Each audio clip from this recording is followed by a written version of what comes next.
Hello everyone, मेरो नाम चाहिँ विश्वञ्जली सुब्बा हो। हेलो एभ्रिवान, मेरो नाम चाहिँ सिद्धान्त गुरुङ।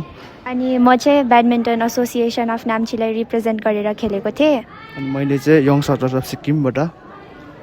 अन्त हामीले चाहिँ sub junior and junior ranking टुर्नामेन्टमा चाहिँ मिक्स डबल्समा जितेको छौँ।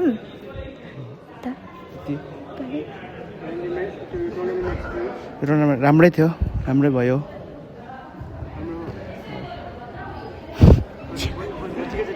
राम्रै भयो।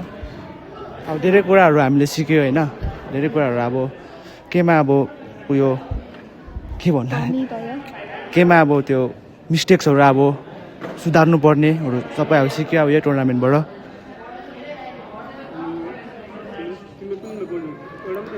होइन, मेरो दुईवटा, मैले चाहिँ दुईवटा क्याटेगोरी जितेको, मिक्स डबल्स अन्डर 19 र अन्डर 19 सिङ्गल्स जितेको थिएँ। अन्त मैले चाहिँ अन्डर 19 सिङ्गल्समा ब्रोन्ज र 19 मिक्समा चाहिँ गोल्ड जितेको छु।